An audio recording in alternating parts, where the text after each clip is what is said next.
And we are back with another Patreon upload. This one is for what's essentially a controversial film, Star Wars Episode VIII, The Last Jedi. Yeah, this is going to get some interesting feedback. Yeah, that sequel trilogy was not great in retrospect. I'm overall okay with The Force Awakens, even though it's just a retread of A New Hope. But yeah, Last Jedi, it's the one everybody got angry about. There's things that I like in it. I think in retrospect, it's not that bad. It's a mess for sure. But yeah, the best takeaway we can give to The Last Jedi at this point is at least it's not the Rise of Skywalker, which everybody collectively agrees is bad. Everyone's like, we can hate on the rest of the series all we want. We all agree, Rise of Skywalker sucked. We all agree on that. Yeah, I think there's some good stuff in The Last Jedi. It's the best looking of the three films. It's really great looking. There's some great ideas in it. There's some interesting visuals. There's some great lore. But it also does disrespect canon. It has serious tonal issues. There's problems with structure, some bad dialogue, some bad editing. And it comes from Rian Johnson, who I typically like as a filmmaker. And he's a great director. I feel like maybe he was screwing with us. I feel like maybe he was actually screwing with all of us, because they gave the entirety of the Star Wars franchise to basically just some guy. And he did not have any right to be there at all. And yet he was there running this multi-billion-dollar franchise. And they let him do basically whatever he wanted. And I think that the bad reception of the film pretty much made sure that Star Wars will never be allowed to have that happen again. There will never be something like that ever again. Thanks for fucking it up for the rest of us, Ryan. So in retrospect, it's not the worst. It's definitely, Rise of Skywalker is the worst. But it's definitely a problematic film. Patreon content on this is on the back end of the episode. There's a little discussions about The Last of Us when it was first coming out. Overall, we really loved The Last of Us. It has some issues towards the middle of the season, but overall, we really loved it. Looking forward to season 2, although I don't care for the game Last of Us Part 2. I think it would work better as a show. So we'll see what happens when that comes out. So here it is. Here is our Patreon edit of Star Wars Episode 8, The Last Jedi Film Rescue. Enjoy.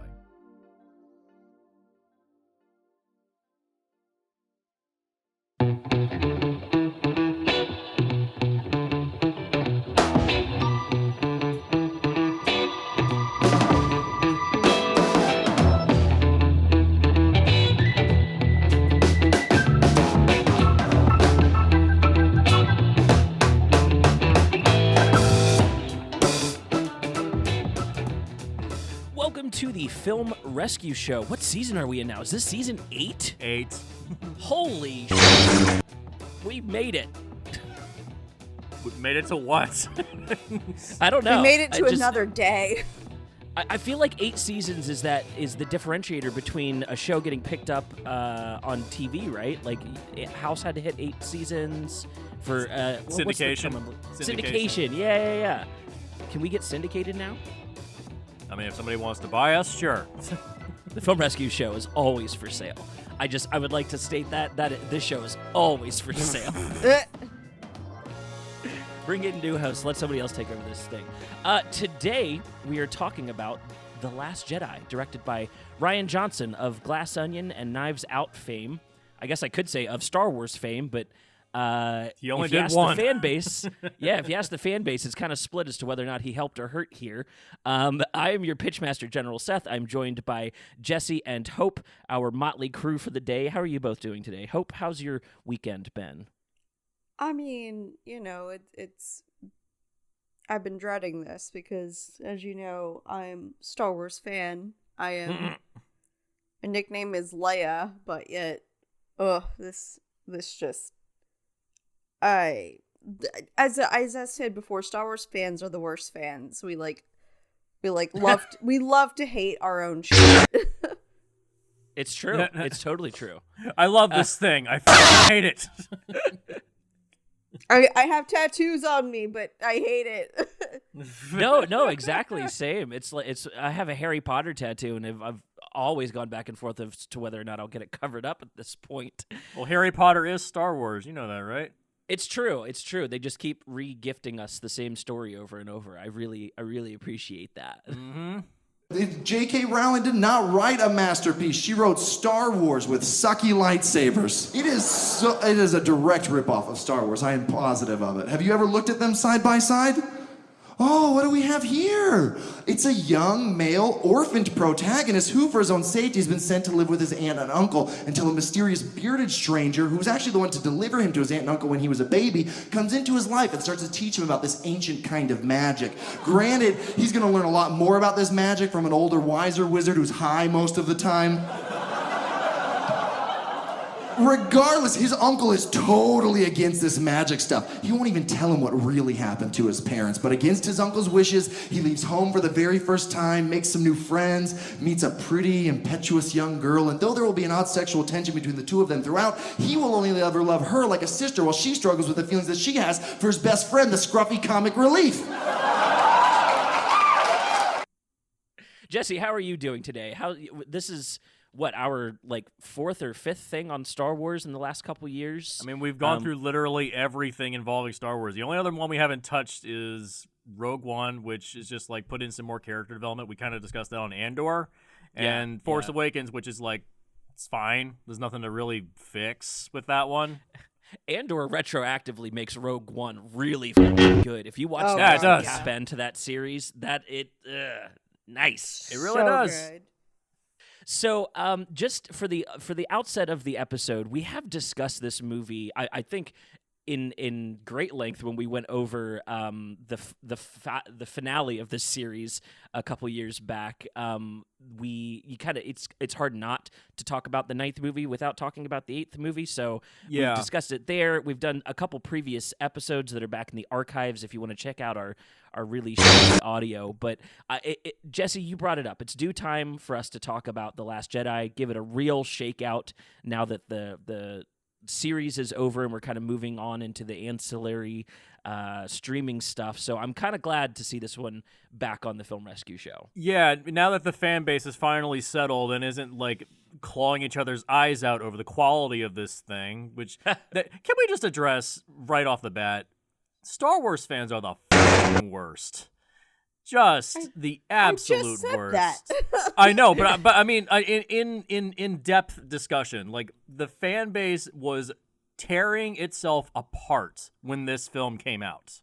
Yeah. Well, they were tearing apart the cast too. And here's the thing. Oh God, yeah. Star Wars fans have always torn apart the cast. And here's what I say. Not if it's the original trilogy. Not if it's only the new ones where they have a black man and a white woman as their lead characters. Then they get angry. I don't know, but they tore apart the prequels as well, but they ruined some people. Kelly Marie Tran getting booted off of or leaving social media because she was getting racist slurs thrown at her. Guys, it's just a movie. Come on. It's not a religion. Even if Jedi is technically considered a religion in Australia, it's not a religion, guys. It's a fantasy story about wizards for children. I'm glad you guys enjoy a movie. I'm really glad. Okay, it's not that important. No, yeah, I think setting the tone. Oh no, go ahead, Seth. No, yeah, I was just gonna say I think setting the tone as to if we don't take this as being the most important thing that exists, then we can talk about it a little coolly. You know what I mean? I think we can approach it with that kind of retroactive. There have always been problems with Star Wars. Even the first trilogy, the jump from Empire to Return of the Jedi, you lost fans. Well, yeah. and I say lost fans. You had fans change from benevolent to malevolent. I don't think you ever lose Star Wars fans. I think we all just stick around. We just end up hating more or less of it as time goes on. Yeah. That reminds me, I actually suggested this to Hope when she was visiting a couple weeks back. I said, I'd like to put Return of the Jedi on Film Rescue one day, and she got very, very angry at me. Are you a big Return of the fan? Return of the Jedi fan. Yes, I'm a Return of the fan. Yes. My big thing with that is because it's one of those films that everyone knows the faults to it, but it's the faults that I think make it fun. And I think that's why I didn't want to do it, because it's one of those movies where, like, perfect example, Velocipaster. We know it's bad, but we love that it's bad, and it's purposefully bad. You know, like, we know that there's a lot of stupid shit in Return of the Jedi. Like, we do. It's no secret, but it's that stuff that makes it fun. Like, I felt it was super fun. And don't go with fun.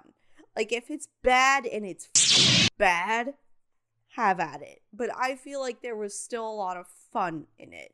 And that's where, like, I came in at, you know? Because, like, that's my big thing. Okay. If that makes sense, you know? So that's your feelings around Return specifically, or do you think that kind of ripples out into the rest of Star Wars? Oh, no, just Return. Okay. Like, I'll tell you when Star Wars is bad. Like, I'm doing the episode here with you guys today. But I think, again, it was the original. You have to also put the date into consideration. You have to, there's a lot of other factors that went into Return. And I don't know, like, you also got to think, he thought this was the end all be all. Like, there was no prequel talk. This was 20, 30 years before prequel talk. This was before, you know, like, so he was just kind of swinging for the fences, not giving a shit at the time, not even gonna lie. So, like, George Lucas was like, oh, let's just do, and he was playing to his strengths. Let's do teddy bears to get the kids. You know? Yeah. Well, it was supposed to be Wookiees, but a budgetary restriction just wouldn't allow for it. Oh, totally. Yeah, that's Because it was supposed to be Kashyyyk and all that. So 3 times as much fabric right out the gate. Yeah. Mm-hmm. No, that totally makes sense. But I think that has been here since the beginning, since the first film. I was actually just watching a Conan O'Brien interview, of all things, where he was talking about the genius of A New Hope was that they launched with toys. So that was something that they were very aware of. These have always been, like you said, Hope, get the kids in. Like, add the teddy bears and that's where you start to see the beginnings of I think the life cycle of a Star Wars fan, which is you come in as a kid and you love all of it. Like, none of it is bad to you. And then as you age and grow and you find that there's different kind of opinions based on where people landed on things and where they got introduced to it, you go through this period where you find out a bunch of Star Wars sucks. And it hurts. It really hurts to find out so much of it sucks. And then I think the last leg of it is where you come back around and you go, oh yeah, these are kids' movies to sell toys and they're really fun and they still engage me as an adult. So, like, yeah, they're silly sometimes, and then sometimes they're punk rock as fuck, and I kind of like that these never have to be Oscar winners for me. Star Wars will always continue because it never has to go to the Oscars. It never has to be like the pinnacle of all filmmaking. It can always kind of get dirty and silly and keep bringing the kids back in. And that cycle, I think, is where you end up with someone like Hope, who loves Return of the Jedi, versus the fans that departed because it had too many Muppets, and it's like, dog, there was Muppets in the first one. I don't know if you were paying attention. Yep. Whole I get Cantina it. Band I was get it. fucking Muppets. Yeah, exactly. It's like, dude, opening shots. We've had Muppets since we got going in this. That's why Frank Oz is here, guys. Like, that's why Frank Oz is here. We'll get to that. We'll get to that part. Yeah. But that's our kind of preamble into The Last Jedi, is like, let's not set this as the stakes of this is the pinnacle of filmmaking. Let's set this as the stakes of these are gigantic kids commercials to sell toys, and they're also fun. Yeah. Yeah. It's not like if we insult your opinion, a nuclear warhead's going to detonate in a major city somewhere. It's just what we think, okay? Totally. And like, It's and it's I'm not walking that into this. important. I'm walking into this episode as the guy who defends The Last Jedi too. So like Yeah, we yeah. all have like our stances and opinions in here. And if we're all coming at it from, but this is like to sell kids toys, then dude, I'm happy to be the guy that likes The Last Jedi and be wrong about it. Because Yeah. the stakes are Say- very low here. What one word? Porg. Yeah, no, exactly. But like Porgs brought kids in this time. That's what I'm saying. That's, Yeah, that's if we're gonna make that statement, exactly. porgs. Yeah, like And they even gave us Chewbacca chewing on one of those little motherfuckers too. oh No, Jesus Christ. like I like that they're kind of aware that Porgs are here to sell Star Wars, and we can kind of give the adult fans a chance to like, yeah, that's right, I would eat one of those fucking things too. That's funny. It's a combination of a penguin and a chicken. So with all that being said, any other preambles you guys want to add before we go? I feel like putting up asterisks is healthy around Star Wars fans.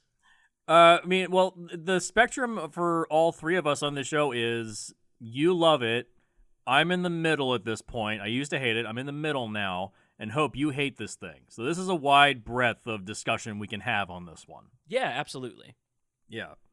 And I don't think any of these opinions are wrong either. Like I am here to defend Hope hating this movie as much as I'm here to defend it myself. And I'm here to defend Seth loving it. I mean, there's certain aspects, but overall, it's like, No, Yeah, totally. An opinion cannot be wrong about this movie unless it's they have Kelly Marie Tran in the movie and it's catering to multicultural ethnic groups, and I'm like, you know what? That opinion is horseshit. It's when it's like that those neckbeard assholes on the quarter rings, like, when did Star Wars get political? It's always been political, you cocksucker. Shut up. Oh, okay. Was shooting space fascists in the first one not enough for you? Was realizing that they're actually Nazis not obvious enough? Shut up. God damn. Yeah. It's not that deep, guys. It's very obvious. So, yeah, I think that's the big thing is if your opinion is leaning into racist, sexist, homophobic, or shit like that, then just fuck off. Your opinion is not worth it. And it's downright backwards too. Like I'm going to put my capitalism hat on for a second. Go for it. The idea that woke politics is some kind of anti-thing is insane to me because all it reads to me is, oh, I recognize these corporations see that there's full groups of other people that are under-tapped, and they're trying to reach out to tap those people to bring in more money. Like, Yeah. You could read John Boyega's casting as like some kind of political move. I read it as a money-making thing. I read it entirely as, no, we have an untouched community that we would like to reach out to and make some money. And whether you ascribe good or bad to that is up to you. If you see this woke movement as anything other than just them trying to expand their markets, you're thinking about it too hard. You're just Yeah. thinking about it too hard. Seth, you're 100% correct because there's been interviews with John Boyega, and he's like, he straight up said, I don't want you to use me as your token black guy for Star Wars. Like, I want to represent something. And he got Right. pissed off with Disney because guess what? All he was their token black guy for Star Wars. Mm-hmm. Right. And, like, a lot of people were like, yay, a fucking black person who isn't Landos, drinking malt liquor and shit, and, but, Right. but that's what it was. They're using what they have to make money to draw in crowds. They wanted an Asian crowd. They wanted the black crowd. Like, not that it wasn't there, but they wanted to put a face to it, so to say. Yeah, exactly. Yeah.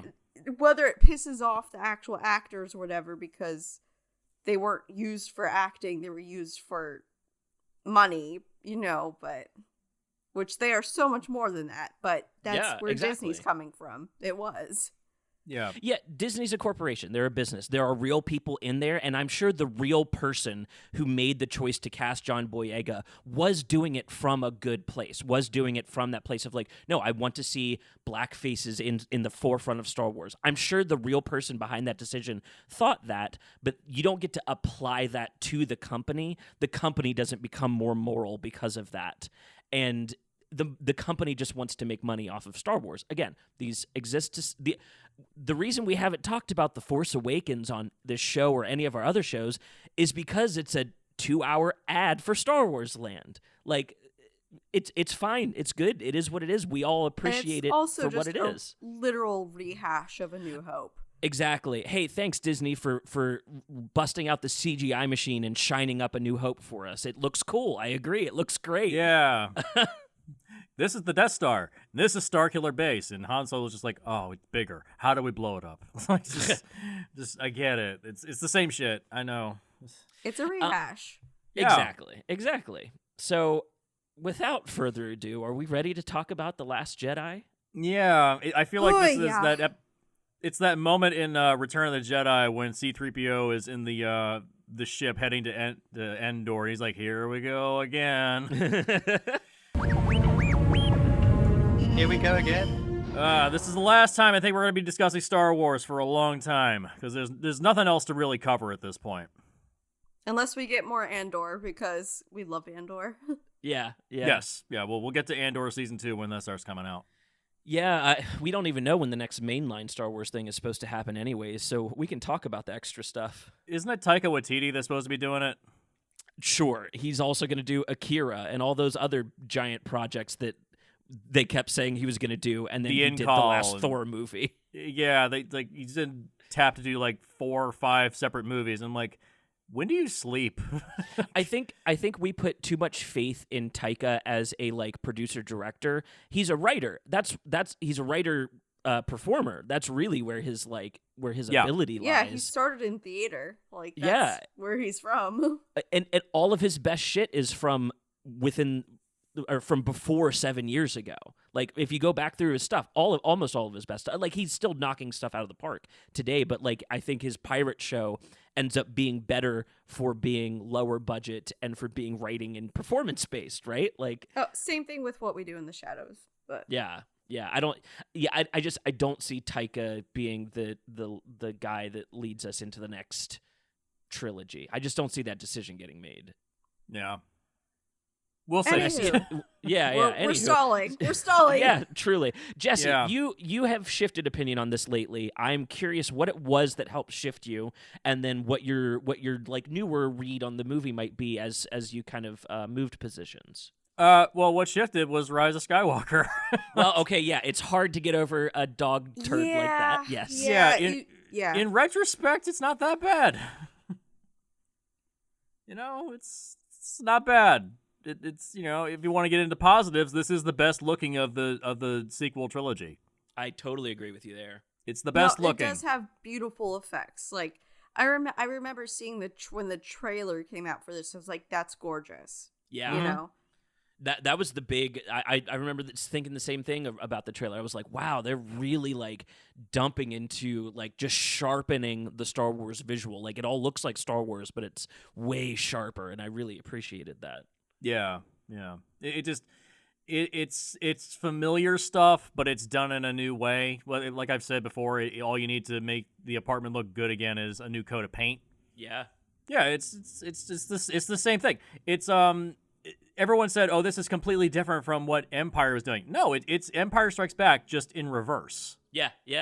It's literally just in reverse. Like the Snow Walkers are at the end of the movie, not at the beginning of the movie.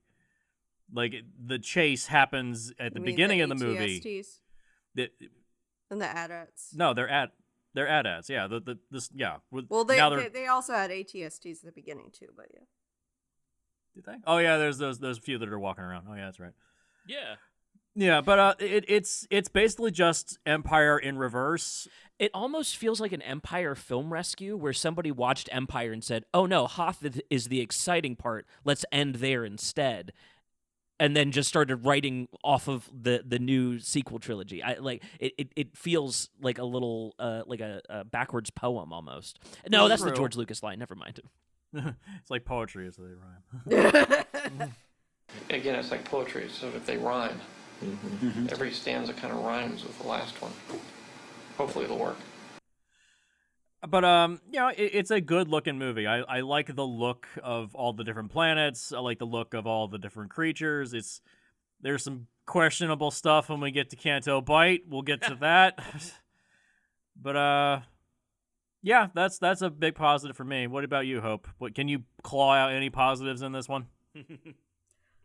One thing I will say is, like I said before, it is gorgeous.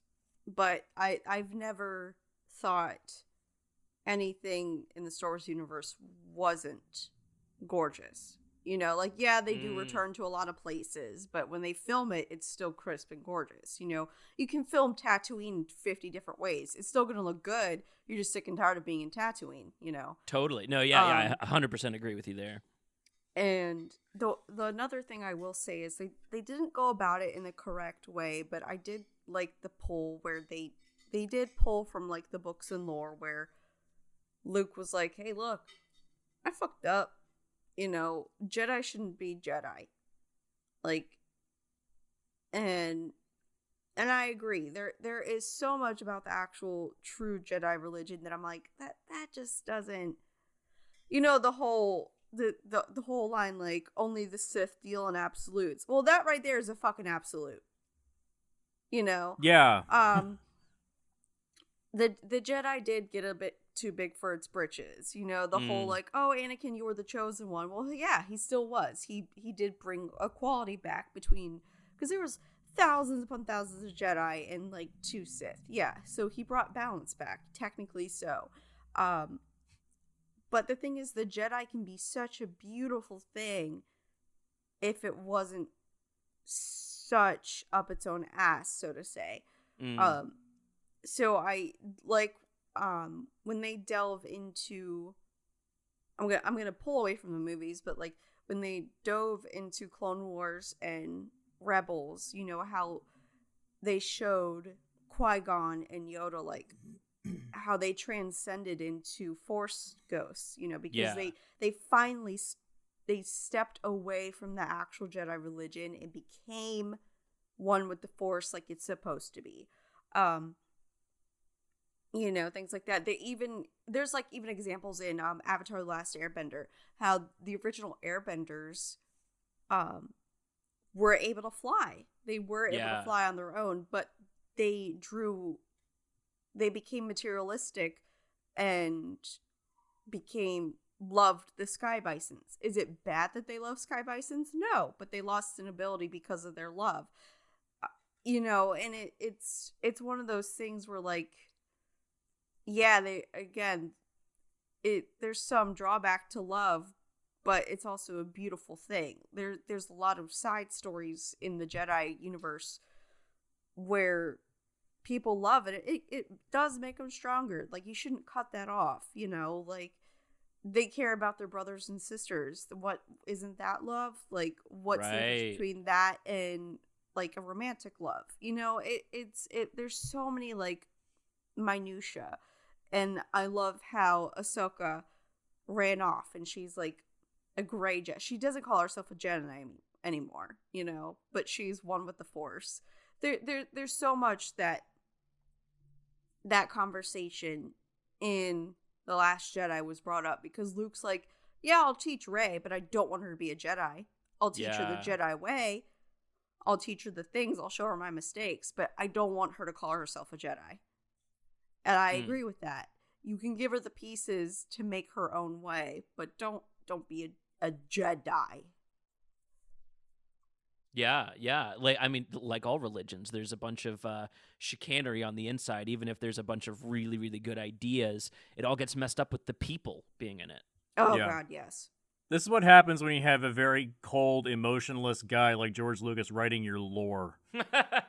Like, that's kind of the big issue, is he's trying to write the reasons as to why a Jedi can't fall in love makes no sense. It literally makes no sense. So I think that this film is a reaction to a lot of the lore that was set up by Lucas in the prequels. Like Totally. why the Jedi are up their own ass. They're a weird cult. Like they would literally take kids away from their parents and force them into this school. Like that's fucking slavery. Right. You know the way in which they would get rid of Padawans that didn't pass the trials? They killed them. They're just as evil if you really think about it. The Jedi are pretty awful. So Luke's not wrong. And that's one thing that I definitely have mellowed on, is that Luke is kind of like, yeah, you're kind of right. This is bullshit. This is all bullshit.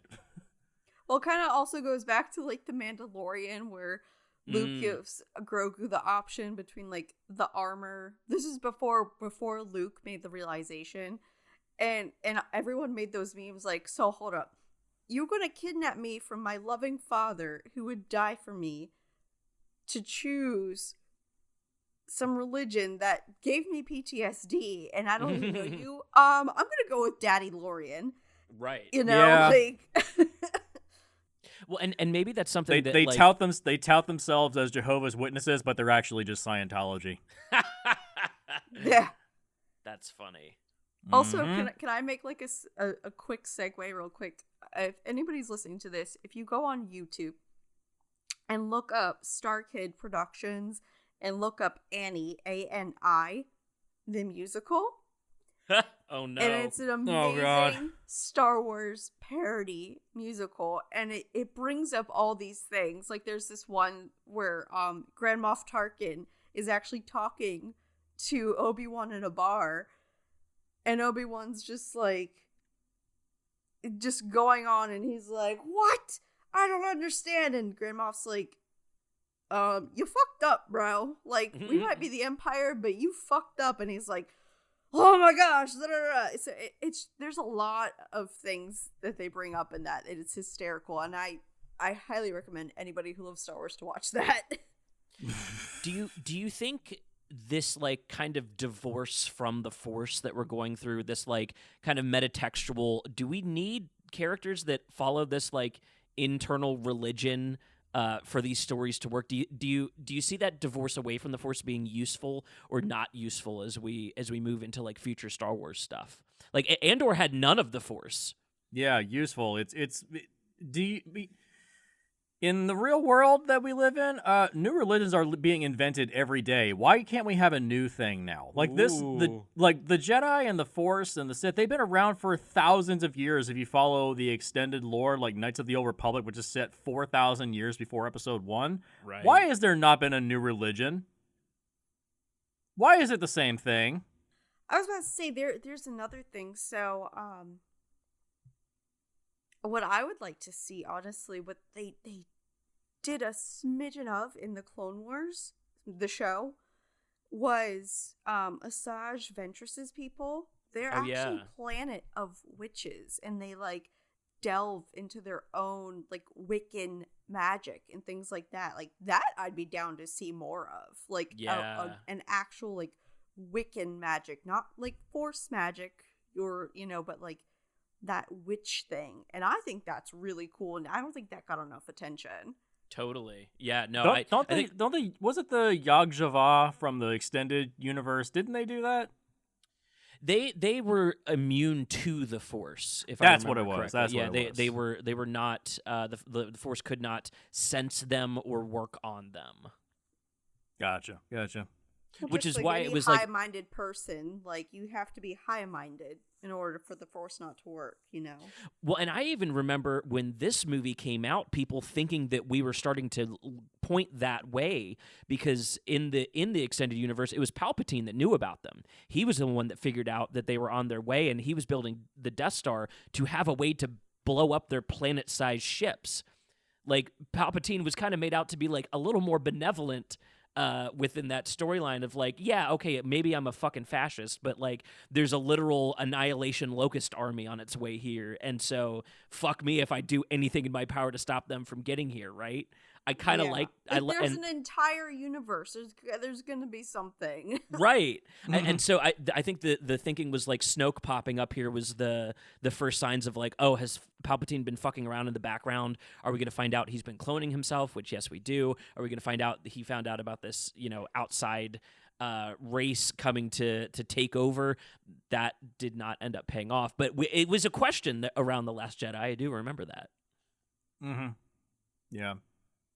They'll get it in there eventually. There was a quote, I think, by Kathleen Kennedy, who, as far as I've heard, she has been removed as the main director of the Star Wars line. I think that she has been removed. But she said, well, there's no template for us to go off of. There's no lore or comics we can read. And it's like, are you fucking blind? There's a whole legacy series that dates back 40 fucking years. Can I translate what she actually meant by that? Because I do know what she means by that. Go for it. They don't have the current Marvel DC comic line setup where they can test audiences a couple years ahead of using those storylines in movies. That's the process they don't have. There are Star Wars comics, but they're not being forefronted to like run these new ideas for stories to then get pulled into the movies. It's all backdated. There's nothing quote unquote new. Exactly. And the storylines that were coming out at the time in comic form were still pre and not post. Like, we had a Vader, we had a Leia, we had a, we had all these lines, but we didn't we had the Dr. Aphra, but, like, we didn't have anything post. The closest thing was there was a very quick, short Poe Dameron comic run, but it was just Poe Dameron. And that was coming out alongside with the movies, not prior to. Right. And so even I see what you're saying. And even the books that went off into the future of the series, or what ended up being, I guess, the in between time. A lot of the books kind of air back towards the Frank Herbert feeling and make it really political, really like sweeping. Like you're recognizing like Star Wars canon characters, but their placement is more like in a strategy game than it is a story focused game. To use a metaphor there. So I think a lot of their issue is that if they were to use some of the EU stuff, it ends up being way political and hard to sell to kids. So we've wrapped back around to our original issue of like, all of this has to get sold to a kid eventually. So every good suggestion that Jesse has with a new religion for the Force, or Hope has with dissecting what the Jedi's religion was, all of that's not tugging at kids. And so that's why I think us as older fans keep getting nixed so hard, as we're like, oh no, these are great ideas. Oh, that's right, it won't sell to a kid, so that's why I won't see it. It's hard. This is extensively addressed in the infamous Plinkett reviews, where it's like all the political stuff that's in the Phantom Menace. Like, I just imagine kids in the audience and their eyes just glazing over. Like, this is stuff that adults would gravitate to, because like, oh, as an adult you become political and you become very introspective and you want deeper stuff for the things that you used to love. But the material you used to love doesn't grow with you. It's stationary. Like, you change, but the product that you used to love does not change. Right. Another thing too is, let's wrap back around to what Star Wars was. Star Wars originally was Lucasfilm. Now what is Star Wars? It is Disney. Right. Yeah. That right in and of itself. That in and of it fucking self says it all. Yeah. Mm-hmm. Like, it's not like, oh, Disney owns the parent company and da-da-da-da. Like, no, Disney outright fucking owns Star Wars. It's not like trickle down owns. It's no, they can put their own. Names next to each other in the letterhead kind of shit. Exactly. It's not like a trickle down own where like, oh, well, technically, like the Alien movies through 20 buyouts are owned by Disney. No, like Disney like straight up is like, this is my right arm. Legit. Yeah.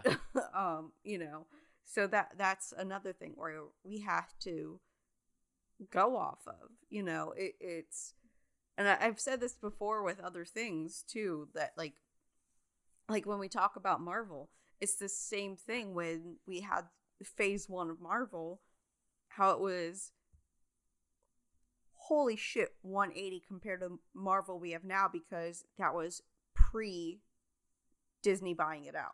Yeah, those were technically independent movies. Exactly. Yeah. Exactly. So that's why it's like such a 180, and like we have to always take that into consideration too, with like the capitalism of who bought what out. And the House of Mouse is literally like 2%, like 2% of buying shit away from a legitimate monopoly. They're playing the game of, if we don't technically become a legitimate monopoly, they can't do shit, but we're damn near it. Right. Buy Sony, please. Just get Spider-Man back. They don't even have to buy Sony. They just have to buy the rights of Spider-Man back. That's all. Yeah. They don't have Yeah. to buy all of Sony, just the rights. Just jettison that part of the company. Everything else, you can go away.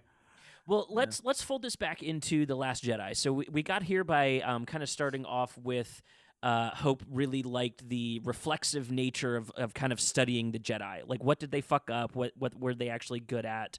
And what Luke represented from that. That was something that I enjoyed in it as well, because of my read of the kind of meta text around the legacy characters being in the sequels. So, like, Luke specifically being in this movie, he represents the same Luke that was the hero in the original trilogy, right?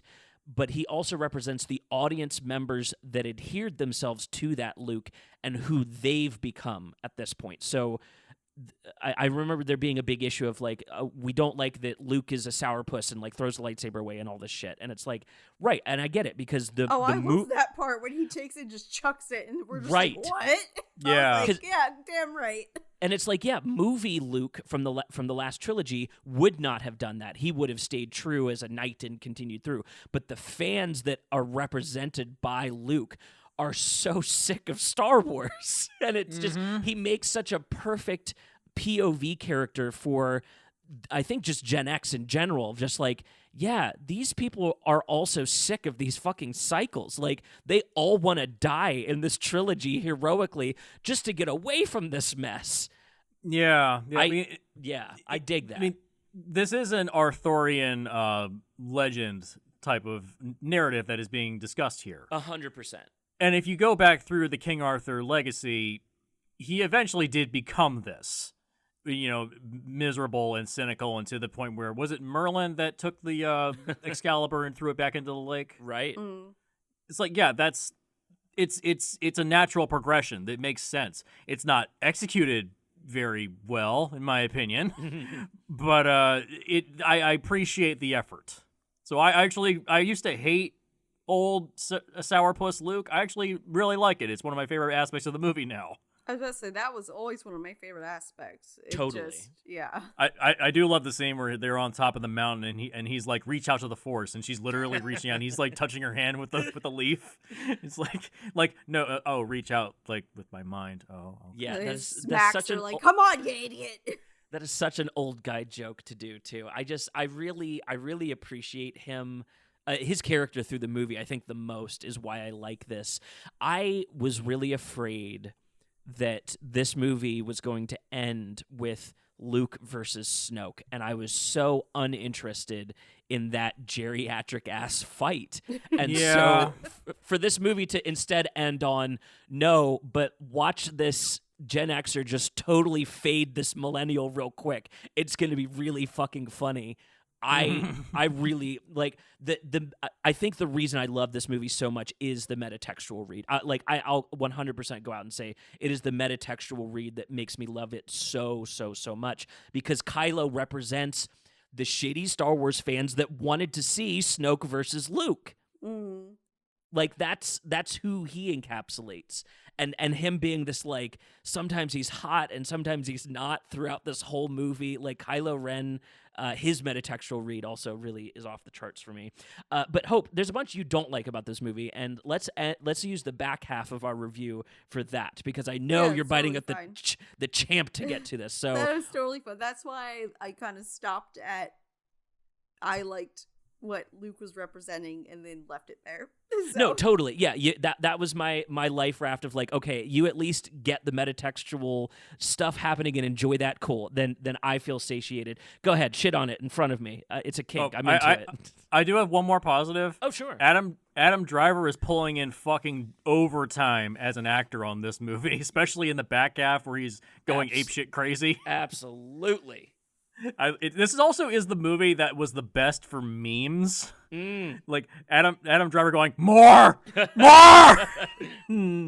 Like that's the best. Yeah, or even just the Luke Skywalker brush off the shoulder. Like, oh yeah, you got Mark Hamill, the king of the shoulder brush, to do that move in your Star Wars movie. I was geeking. Mm-hmm. Just Mark Hamill can do no wrong in general. Like, true. And I even get his read. Like he is famously not a huge fan of Luke's path through the sequel trilogy, and I get that too because he was playing the Arthurian Luke, like Jesse was just mentioning here. He saw this character ending in that way, but he felt like it hadn't reached its like Twilight Night years. Like he hadn't been the powerful King Arthur at that point yet, and so he thought that was coming next before the big fall, and so I get his disappointment as well. So speaking of disappointment, Hope, take it away. Oy vey, where to begin? Yeah. First off, is it your mom joke at the beginning? Tell me it's the your mom joke at the beginning.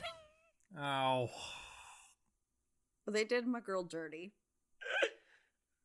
They Leia? did my girl fucking dirty. Okay. Yeah. That's the big issue around this one, right? Yeah. Well, we needed Holdo in the movie because she's a more interesting character. No, she's not. I don't give a shit. Yeah, she's like MILF material. I'll give them that.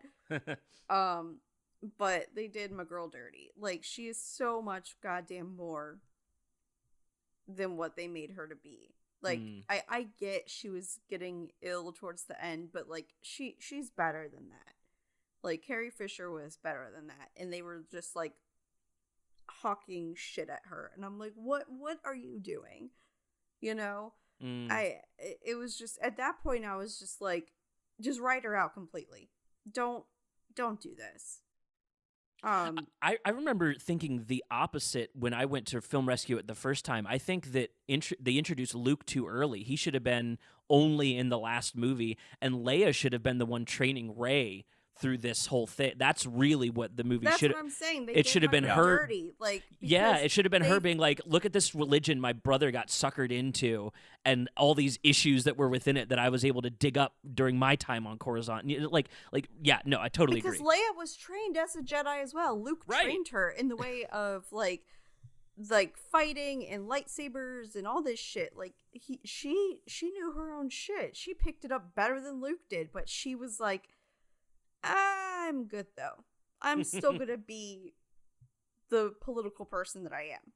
I still have free will and thought though, so right, because she's smart. She is a very, very smart character. She's been she hasn't been living under a rock in Tatooine her whole life. She's been in the political spotlight since she was an infant. You know, like they are a fucking senator's kids, and she still retained that. Like, Leia is such a more involved character than that, and like they just, this movie really just took a shit on her rich backstory, I think, and left her as nothing, and that was my biggest thing. And that was, if I'm remembering correctly, that was the assumption that she would still be around for the final movie, right? Like, that's why these decisions were made in that way. Mm-hmm. Damn. Yeah, well, when she passed away, that threw a wrench into the machine. Like, that's part of the many reasons why Rise of Skywalker ended up the way it ended up. But that's a whole other situation. Go back and listen to that episode. Yeah, we already discussed that movie. pig. Yeah, that one's done. Biggest issue for me is that it's the whole subverting your expectations thing. This guy literally just did the exact opposite of everything we expected. Was that supposed to blow my fucking mind?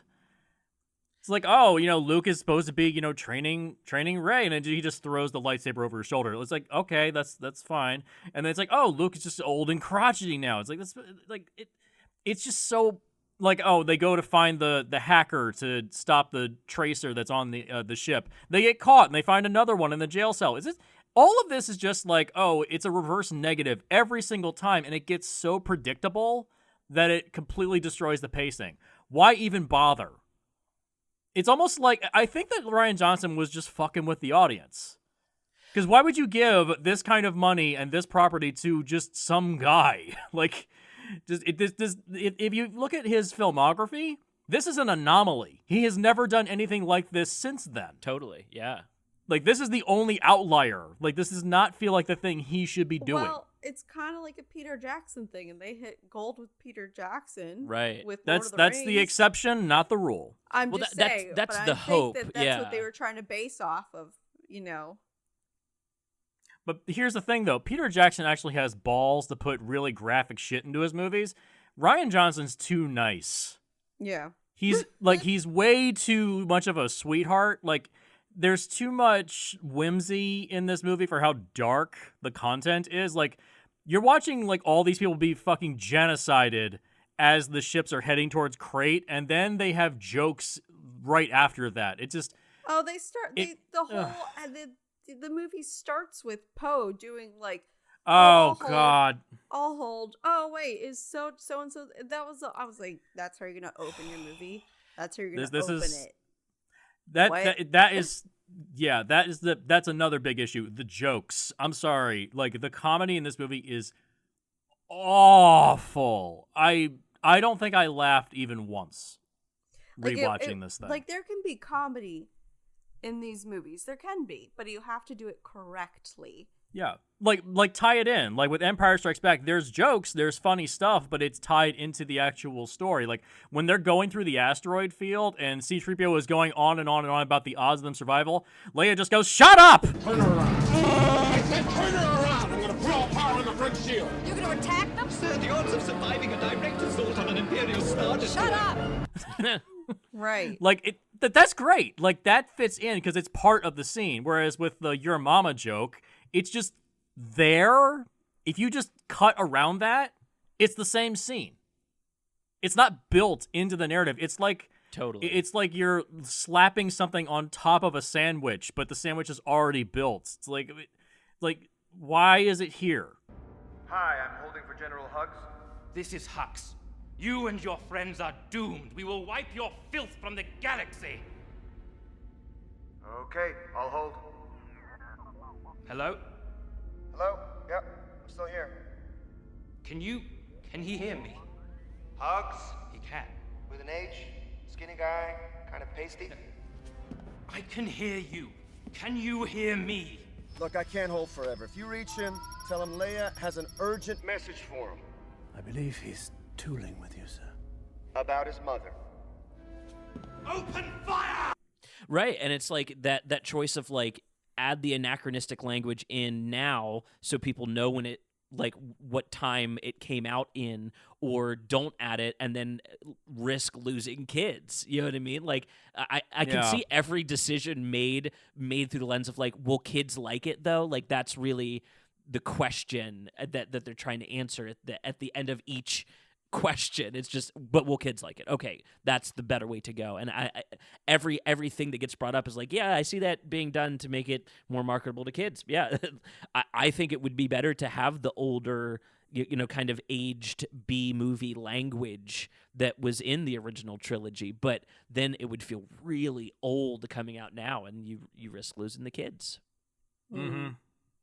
Yeah. What about you, Seth? You're the one that loves this. Pick out a negative. Oh no, I've got a ton of negatives. Absolutely. I think first of all, Poe should have been put in the brig. That he that was a traitorous offense, regardless of whether or not like he was needed in that situation. That like protocol would have put him in the brig. And yeah, despite because what Leia said was like, look, yeah, you destroyed one thing, but we lost everything because of it. Like you basically kamikazed everybody except yourself. Right. Honestly. And he stays out of prison on charisma alone, and it's like the movie would be more interesting with him needing to escape prison or escape the brig. You know, like it would give us a reason to keep cutting back to the ship as our other characters leave. So yeah, I think that is a huge misstep within the film itself, like bordering on plot hole territory for me. I think that the Canto Bite sequence is a really excellent idea, really poorly executed. It stops the movie dead in its tracks. It does. It's a complete shift at that point. It stops the movie to ask a question that we are already asking because of the Poe situation. Is it okay to do bad things for a good outcome? Like, that kind of ends up being the big question across a lot of just Star Wars in general. Andor really taps into are we willing to lose entire people to double lives being villains that will never get to enjoy the freedoms that we're fighting for? Like, these are big, deep questions that's already being asked at the beginning of the movie when Poe makes a decision out of place. He's asked the question already, so Canto Bite should have been exploring the answer, not asking the question again. Yeah. Exactly. And also the Canto Bite sequence, I made this in my notes when I was watching it, and I said, maybe I'm just cynical, but the big reveal that rich people support both the good guys and the bad guys at the same time seems not that surprising to me. That's what it already is. It's the kind of thing that a kid might be like, oh. Exactly. But then an adult is like, yeah, no shit. That's how military and the war machine works. Well, and there'd be a more clever way to dress it up, too, in my opinion, which is Canto Bite shouldn't have looked rich on visual, but getting inside of it should have, shown what it was. An underground thing. Exactly. Yeah. There should have been two sides to the coin. And so they try to do that by showing off the slave kids, and I do recognize the power of the metaphor within that, but you could have that on any planet. I don't think that is specific to Canto Bite or this area. You could have tied that metaphor in anywhere. So yeah, I think the Canto Bite doesn't work for me for I think a lot of reasons that are close to that metatextual thing that I really like about the movie. It kind of betrays those for me, and I love the sequence itself. Like the casino is awesome. I love the bit. The bit, it works. I don't think it's well executed, and I think it betrays the metatext, and that is the reason why it hurts me. I think the casino stuff should have been kept to the Solo movie, in my opinion. Sure. Yeah. No, yeah, I could totally see that. I think it functions as a really fun Mos Eisley type needle drop sequence. Like that's what he's going for there. And so that's why I don't begrudge it. But then I'm like, it just doesn't fit. It just doesn't fit. But it doesn't fit. Yeah, exactly. Yeah, it's good Star Wars. It just doesn't belong here. Yeah. It belongs in the prequels, honestly, and I think people have made that comparison. Yeah. It feels like the prequels, yeah, and that's cool. The prequels exist. It should have been back there. Yeah. All right, can we address the two big issues with this movie? Sure. Holdo and Rose. Let's get into the point where people start getting angry at us because we have problems with these characters. Not with their presence, with their execution. With their execution. Again, it's all about the right. It's the script writing, and that's what I always say. The character is fine. It comes down to the script. It doesn't come down to the person. Doesn't come down to the character. It's the damn script. You can make the most prolific Shakespearean actor, who has 1,000 awards. You give them the wrong script, and they're gonna sound like shit. Yeah. It all comes down to writing. I've seen the greatest actors end up in shit movies, and they look like shit because of the script. Like when you have there's movies that like Blood Rain, Ben Kingsley was in, and it's Ben fucking Kingsley, and he looked like shit because of the script. You know, it comes down to the script. Totally. That's all I'm gonna say. I don't think I've thought about Blood Rain in like 15 years. So that one on Film Rescue. No, I will not. We will never put an Uwe Boll movie on Film Rescue because you have to throw the entire thing out. That was a guttural no. Wow. Oh God, no. But that's what I'm saying. Like, you had a lineup of amazing actors in that movie, and they were all shit because of the script. Yeah. Well, and I agree with this one here with you guys again because of the metatextual thing. So the reason I end up not liking either of those characters very much for their placement is because they kind of betray the parallel that I think is trying to be made here. So in case the movie hasn't been expressly pointed out this way for our listeners, the Last Jedi is about women teaching men how to be men better. Rey teaches Luke how to rejoin the fight, and like what was within him that was important back then is still important now, and he can still make a difference with just his legacy. And I think that one functions really, really well because Rey also learned something in her process, right? Yeah, and the Rey stuff is fine. Like, I have very little problems with the Rey stuff. Exactly. Maybe the issue of how she somehow got back on the Millennium Falcon at the end of the movie. I don't know how that happened, but okay. Just real quick. Sure. Okay. So that one functions, but then it's supposed to be paralleled with Holdo and Poe and Rose and Finn. Right? Yeah. And it functions almost the same. Poe learns something and Finn learns something. Although Finn doesn't really learn a ton by the end of this that we haven't already pointed out was already pointed out. And so he and Rose become really redundant by the end of this and haven't really learned a ton. And so that's why the whole like kiss thing comes out of nowhere. It's like it would be weird for Rey to kiss Luke. So why would your other parallels be interested in each other? Don't do that. That's weird. And then the same thing. It's also really it's poor decisions too. Like Rose saying, we what does she say? We win not by destroying what we hate, but by saving what we love. Immediately, like 2 seconds later, a giant laser blows a hole right through the fucking base. Right. Yeah. That would have been stopped if, there was self-sacrifice. Yeah. I'm sorry. Rose is very poorly written. No, because 100%. she comes off incredibly naive. Like, you can't be in this military force and not understand how the military works. And the thing is, she wasn't really in there. She was only in there because of her sister who died at the very beginning of the movie because she self-sacrificed. Right. Yeah. So I get what they're coming off as she's like the naive, innocent, sweet person, but at the same time, don't make her a plot point because of that.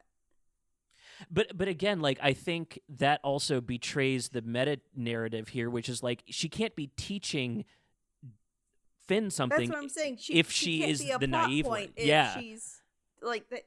No. Yeah, exactly. And I think Holdo and Poe kind of halfway hold it down for a second, but then Holdo does her maneuver, which means she doesn't actually learn a lesson. She dies thinking she's right. Yeah. And that's leads... the end of the movie, by the way. That should have been the end of the movie because it's the most awesome thing ever. Oh, man. And then it goes on for another 40 minutes. God, this movie's so long. Oh, my God. Yeah, and 2.5 hours, yeah. And like the Hoth sequence is just the first half of Empire. You know what I mean? Like it's like you said, it's just backwards on itself. But yeah, no, I totally agree. I think those characters should have executed their parallels better, and if they had, the movie would be infinitely more functional, I think, across every part.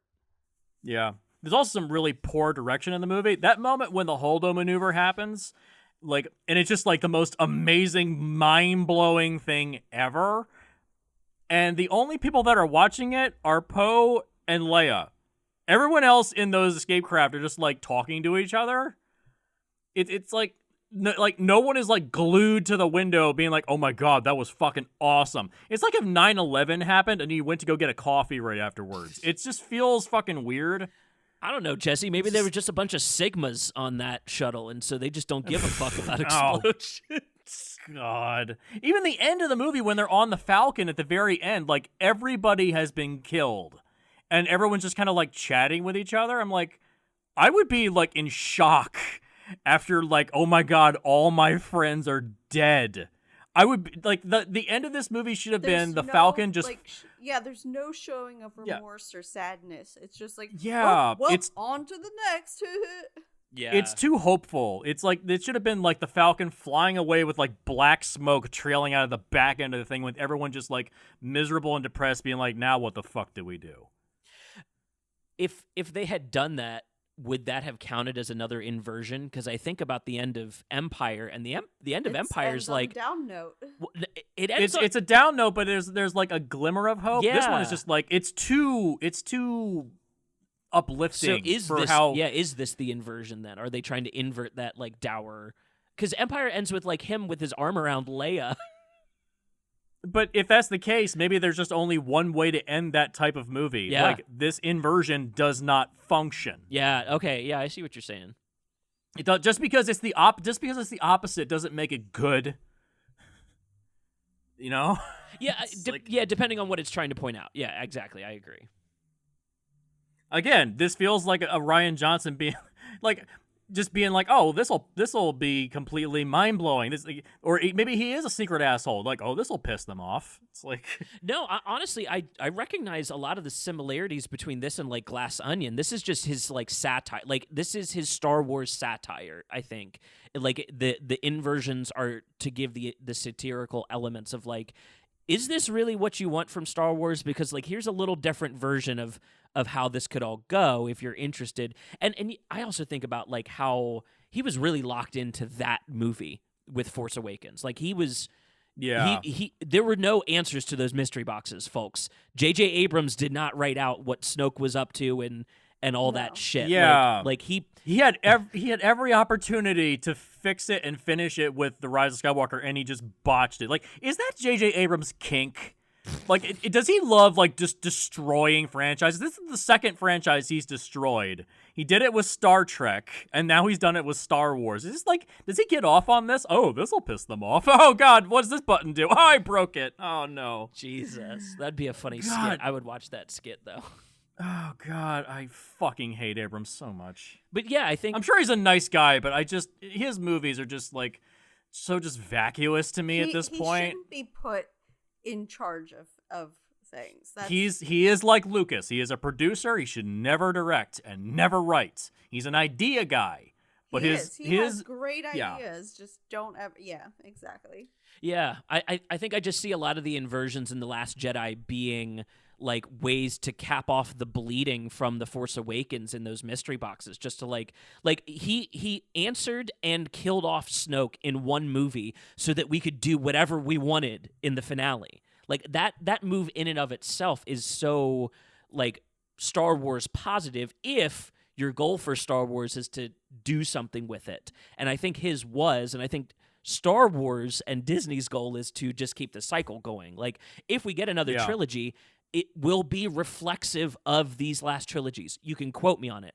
They might change a couple things here and there to throw it, but it's going to feel like these last three trilogies. That's just what they do. That's what they do. You know, if it ain't broke, don't fix it. Right. Deal. Yeah. It's like I'm not even complaining, really. I kind of liked the first two entries in this sequel trilogy for what they were, and then just to end it there. Oh. Yeah. Let me check, see if there's any more notes before we move into the fix. Yeah. Let me see. What else we got? Hope, what else do you have? What else? So we kind of ran through Canto. My take on Canto Bight. Was there anything about that was really non-functional for you? It was too hokey in my opinion. It was just way too hokey. Like you said, it's Star Wars, but it didn't deserve to be where it was. It was right. It was like if you look at like the design of how it's shot, how all of Rise of Skywalker, I mean not Rise of Skywalker, I'm sorry, The Last Jedi. If you look at how The Last Jedi was shot, and then it like you see the Canto Bight stuff, how that's shot, it's like two total different directions. There's no mix and match. It's too different. I don't know. It was very like, where the fuck did this come from type of deal for me, at least. Yeah, no, totally makes sense. I have 2 more things. Sure. The throne room fight scene is awful. I really like it. It has been publicly criticized by professional stuntmen because the direction of the extras, because they can't see out of those face masks. So if you actually look in the background and see the guys, the Praetorian guards, they're just kind of flailing around. There's corridor crew episodes where they actually point out professional stuntmen come in and they discuss it, and they're like, yeah, that guy's just like waving his sword around and not doing anything. It feels like the equivalent of visual noise to me. There's good moments, like when she throws the lightsaber to Kylo Ren and he catches it and it just turns it on, turns it off, and it goes through the guy's head. That's cool. Yeah. But there's a lot of it just feels like flailing around. There's some poor direction. It wasn't the best choreography. It wasn't. No, it was not. But that leads into a positive, which is the idea that Rey is no one. That Kylo Ren says, yeah, you know this. You're not anybody. Yeah. They fucked that with the next movie. Yeah. But, yeah. And they should have kept it as she is a nobody and not the whole... we're not going to get into that now. And then her becoming a Skywalker is her, like, accepting a family, and that even that move could be better just for her being nobody. Yeah. Just go read the Colin Trevorrow script, Duel of the Fates. Ooh. It's not great, but it's much better because she is just no one. Also, she got this awesome double-bladed lightsaber in that movie, and it was really cool. I think his version would have been apt for this trilogy. I don't think it would have been the best of the 3. I think it would have been a pretty mixed bag, but all 3 of these have been pretty mixed bags, and it would have fit a little better. I have a hard time calling Rise of Skywalker a mixed bag. Mm-hmm. Well, I mean, like, all the characters would have something to do. Like, Finn led a stormtrooper uprising. Right. Like, he actually became a leader. Like, that was his ascension. Like, what does Finn do in Rise of Skywalker? What does he do? Don't make me recall that movie. Dude, I've got like 3 shots of that thing in my head, and they were all around the dead Death Star because that was the only cool stuff in the movie. Yeah, that's the thing. Like this movie, Last Jedi, writes everybody into a hole that J.J. Abrams, because he's not skilled enough as a writer, couldn't get out of it. See, I don't read it that way. I read Force Awakens pushing Last Jedi into a hole and him like kind of trying to cap everything so that you could go anywhere with the end of it. And then that's why they brought Abrams back in, because they were like, no, wait, we just want more regular Star Wars. We don't want anything. And so I read it as him being a little more pigeonholed than Abrams ever was. I think he made it impossible for Abrams to make a good movie off of it with Abrams' style of thing, but maybe that was infighting that we don't know about. I don't know. They fucked each other, I think, is the big lesson here. There's so much going on, behind the scenes. It it was just way too much going on.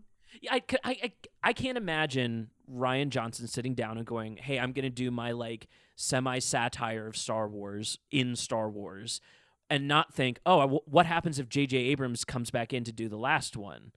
What will his movie potentially look like, knowing what I've given him here? And so I can't imagine he didn't do that just knowing that he wanted to make his own thing and just, no, fuck it, I'm going to do mine. And yeah. You know how I feel about that punk rock attitude. Yeah, spend Disney's money, dude. Do it. Yeah, good for him. Oh, one other question. The opening of this movie, when they're getting attacked on that planet, they cut back to Rey and she's still standing there with a lightsaber. I thought that this was like days or weeks after that. So has she been standing there for like a week waiting for Luke to take that lightsaber?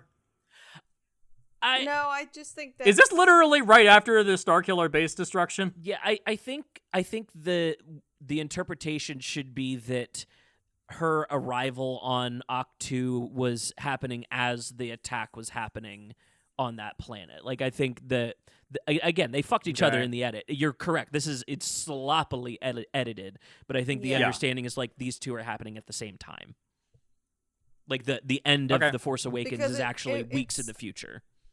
Yeah, and you also have to think, like, I'm sure she didn't get to wherever Luke was in a day, like... It's fair. Okay. Yeah, but it's sloppy editing. 100%. You're correct. Yeah, no, it Yeah. was just more poor execution. Just more poor execution. Yeah. Also, this is another film that has a symptom of they shot it on film, so the compositing is pretty bad. Oof.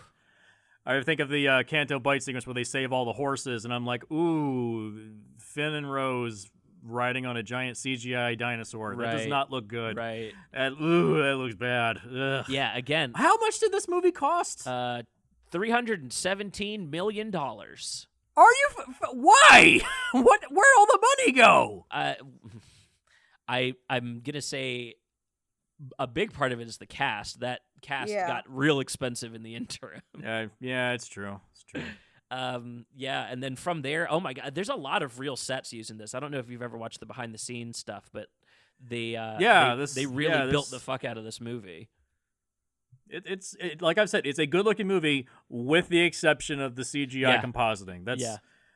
Don't shoot any more of these on celluloid, okay? Like, no matter what Chris Nolan says, like, real movies are shot on film, fuck him.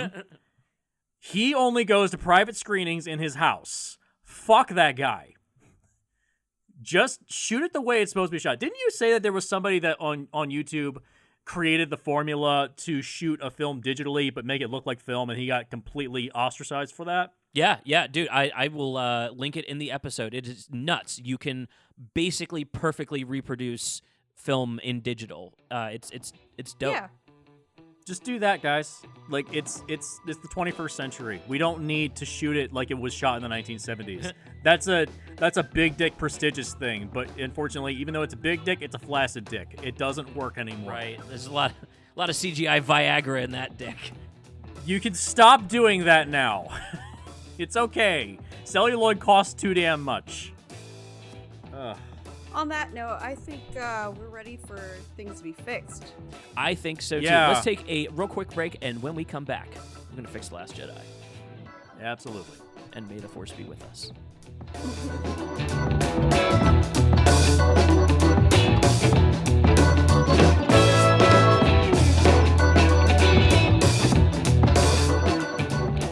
Hey, this is Jesse with your mid-episode break. Here we are at the beginning of Season 8 of Film Rescue.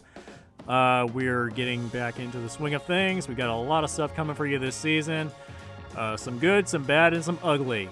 But just wanted to reiterate that if you have a pitch, if you have any film out there that you feel you could possibly have designed a better version of it, just get in touch with us as soon as you can. We're on Twitter, Instagram at Jaguar Sharks. Get in touch with us, and we will accept your pitch, whether it's extensive or minimal, or you just want to shoot the shit with us and just discuss general ideas.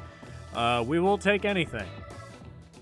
In terms of the content we have coming up this season, we have things like Source Code coming up, Escape from LA, Baywatch, but lots of stuff coming down the pipeline, and we cannot wait to bring you more and more content here. We also have a TikTok page on Jaguar Sharks on TikTok.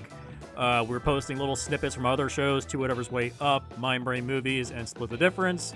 So if you want to see little video interpretations of the things that we like to chat about, go over to our TikTok page, and you can find more of our stuff there.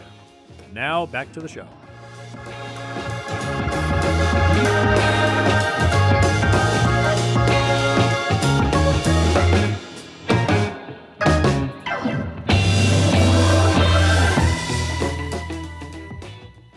Welcome back to the show. I'm your host. I'm here with Jesse and Hope, and we are here to fix The Last Jedi. Jesse, I think you're taking the reins on the pitch. Am I correct in that? That is correct. The pitch is like, I'm not doing like scene by scene. Like, I don't see a reason to do that. The bones of a good movie are here. It's just, let's pull out a lot of the junk. Go for it. And just, number one, pull out all the jokes. Just please. That's just the number one thing. Just the your mama joke, yeah, gone. Damn it. Also another thing, Canto Bite, gone. Don't need it. Done. Finished. Don't need it. Okay. So yeah, like the bones, the structure is here.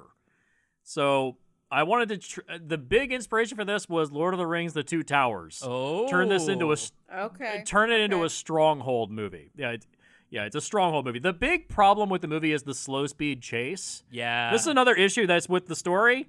So you're trailing the rebel cruisers. By the way, they called them the rebels in this one, not the resistance. That's just inherent problems with the previous movie. Yeah. Shouldn't they just be the military? Yeah. Whatever. That's a whole other problem. We're not. That's if we ever do a film rescue of Force Awakens, that's the number one thing. Just make them the military. Right. You don't need a resistance when you have a military. Right. If you're the ones in power. Yeah. But anyways, the big issue with the slow speed chase, I can solve this problem in about 5 seconds. Launch all fighters. You launched 4 of them, and you see in that hangar bay, you've got about 1,000 of them. Launch them. Why not? So an all-out assault. I'm into it. I'm hip. Yeah. So here we go. So the first act is okay. Just remove the jokes and the whole bomber sequence. You don't really need it. So that keeps Poe out of jail.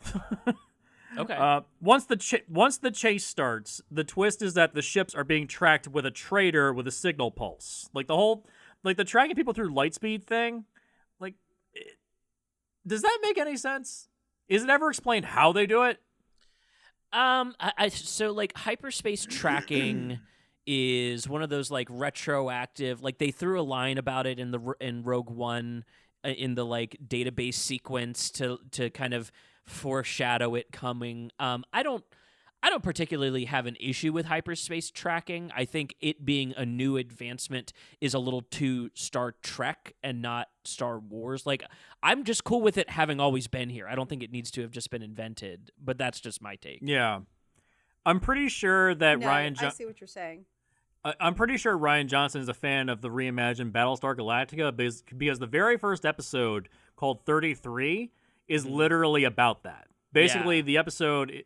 it takes place 5 days after the miniseries, and none of the characters have been able to sleep because the Cylons keep following them and jumping into their proximity every 33 minutes. Oh my no one has slept in 5 days. It's brutal. As far as like restarting after the miniseries, it's a brutal episode. It is like everyone is on the verge of just passing out all the time. I like this. Okay. Dude, that first season of Battlestar is really fucking good. There's not a single miss on any of those episodes. It is a really good first season. Damn. But yeah, I'm pretty sure that's where he got the idea. It's just Battlestar Galactica, just a slow speed chase, and you can't escape. Mm-hmm. They're just this constant barrage coming at you. And how do they keep coming after the humans in that show? They launch all the fighters. Yeah. And they just barely get away. So if you're going to do the constant chase, why are they not constantly jumping to hyperspace every 2 seconds to escape the fighters? Right. That would be more intense, rather than just, we're moving slowly and then we run out of fuel. And then why is not everybody just packing into like one ship and then just booking it? I'm also going into this movie, the stakes of the last movie have not really been laid out as to what it has set us up for here. So is the First Order just what is the First Order? Yeah, like is the First Order just in that set of ships? Is it just that like are we literally just watching like boats out on the ocean chase each other and it's just them? There's no First Order back in the rest of the galaxy wreaking havoc. Yeah. Is it that both teams are down to their minimum? Yeah, like are both teams down to their minimum numbers now? I would like to know that to be the case too, because if it really is just like the rest of the First Resistance just have a little bit more of an overwhelming force than the Resistance does, and that's why they're running away. Cool, I'm fine with that. But now I know the stakes. Now I know why the Holdo maneuver that should have decimated the First Order entirely at that point, right? Like, right? Yeah. So. Yeah, I guess I'm not clear. How much First Order is there? Why are there so few Resistance fighters if we just beat them at the end of the last movie? Yeah, it's never made clear, and it's just like they just wanted to recreate A New Hope, but they didn't lay out the stakes. Right. Mm-hmm. So maybe we should get Nick Wolf to do a fix of Force Awakens. I'd sit through it with him.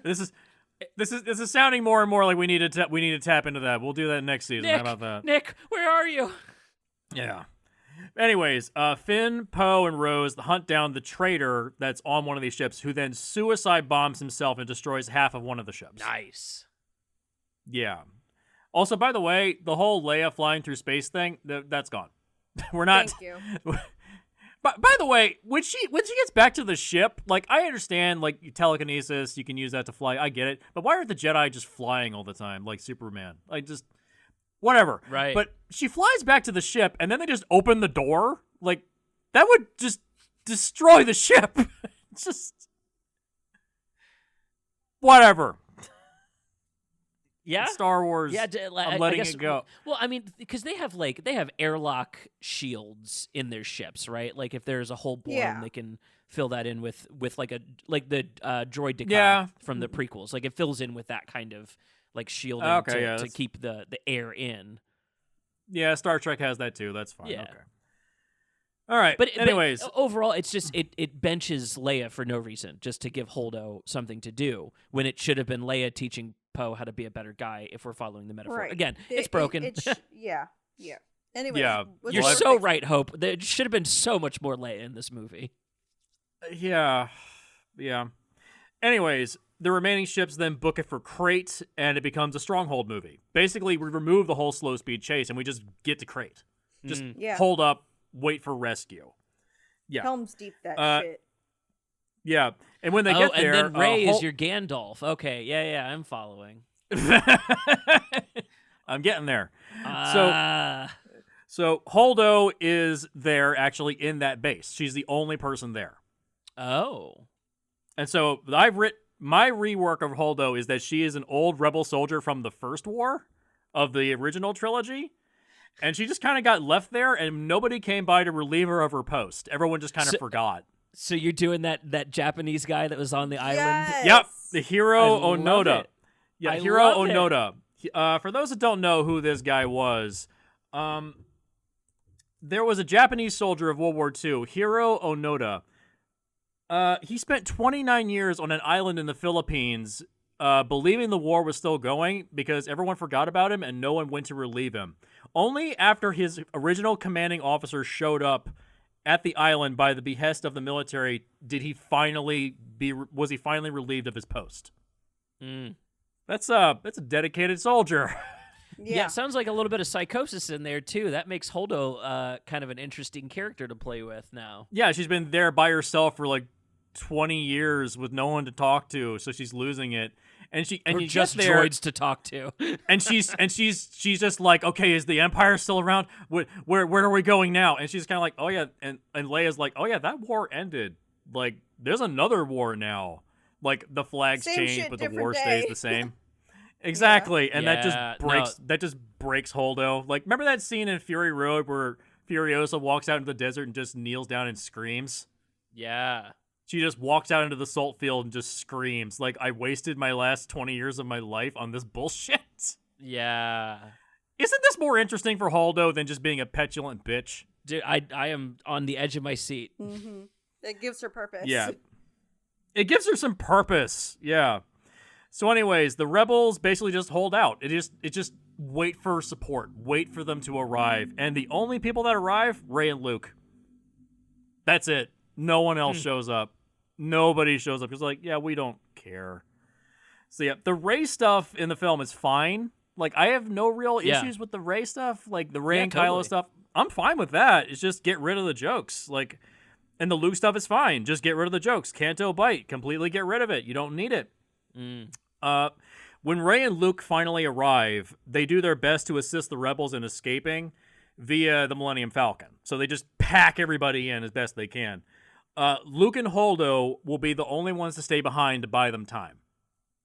And so I had this idea that they're out of weapons, they're out of ammunition, and so Luke and Holdo get into one of the cruisers that landed on the planet, and they're going to do the Holdo maneuver, the suicide jump, but they're going to do it on the planet. Remember that scene in Chronicles of Riddick where the landscape is getting wrecked in Chronicles of Riddick by the sun beating down on the planet? Imagine that just like scraping across the planet, and it just destroys the ground forces. And so when they do the suicide jump, Holdo just says, "For Alderaan," and they just force it to lightspeed, and they both suicide jump and destroy the whole First Order. Damn. It tears a chunk out of the planet. I'm down. This is more interesting. Yeah, this is a better climax than just, hey, we're going to watch Luke as a force projection show up to do nothing. Yeah. Well, because he could be like using the Force to operate different parts of the ship to help Holdo. Like he's the one-man crew with the Force.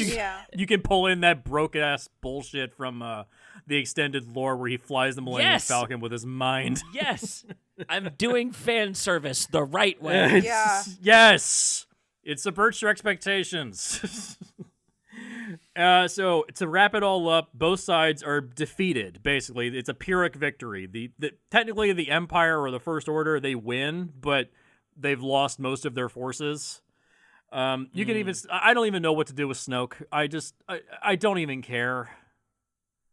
Like, maybe he was in the ground forces and he got just destroyed by the ship. Who knows? I don't care. Yeah. So, the infiltrating the ship section is kind of stripped out when you strip out Canto Bight, because that is the follow-up to Canto Bight. Yeah.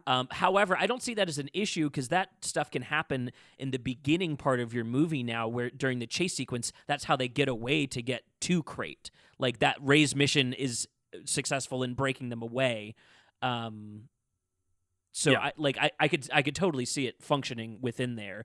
And then Luke her arriving at the planet is like the first is the letdown of reinforcements. It's like, it's fucking just Rey. Oh, it's just Jesus. Oh, yeah. And then when Luke shows up later to help out, he's fulfilling his quest so he can actually be there to actually hug his sister goodbye. Mm-hmm. Did you guys ever notice that? If he's a projection, yeah, how are they physically interacting?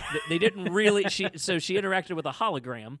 So yeah, if he's physically going to be there, then him showing up is the big oh wait, no, we actually have Luke. Like we have Luke and Leia. It's the Holy legend. Shit, yeah.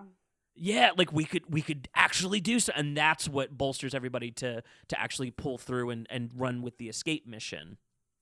Yeah. Yeah, Snoke could get fucked up and die. Like, I'm fine with that still happening in here.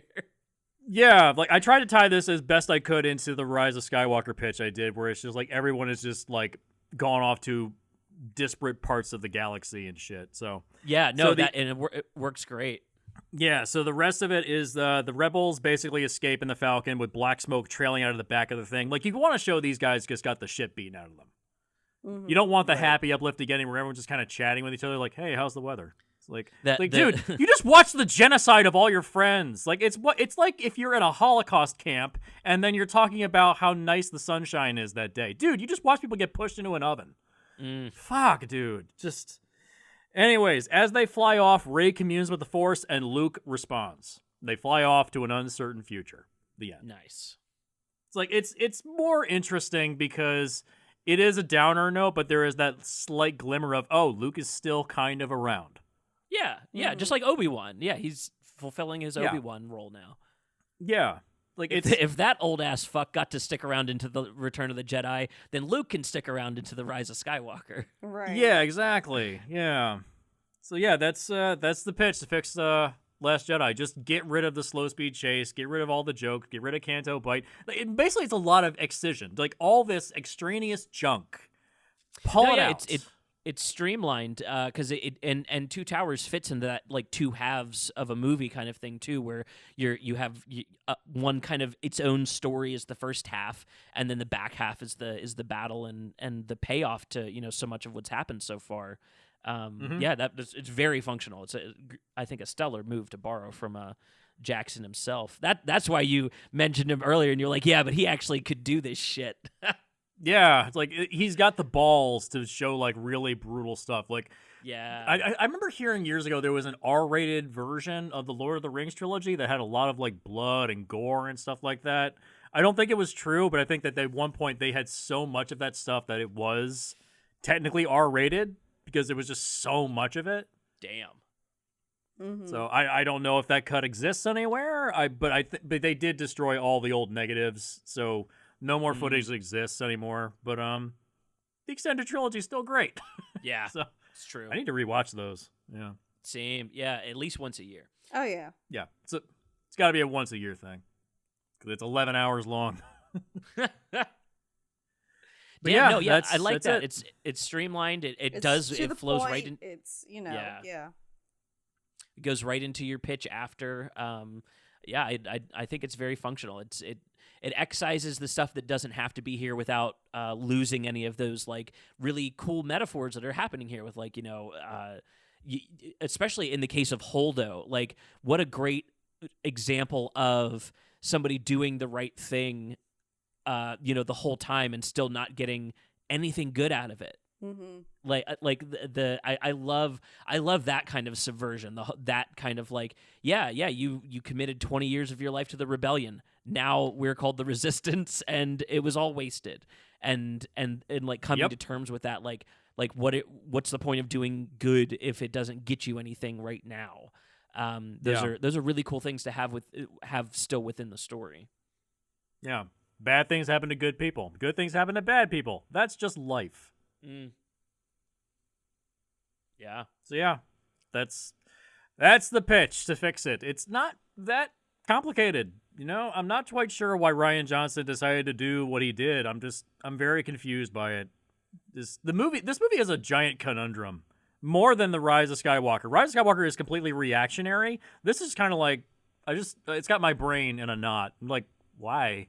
Well, and here's my question, and Jesse, I'm sure you're more familiar with this world, but there are show Bibles on TV shows, right? Like rules for how your episodes are written and how they are filmed and put out.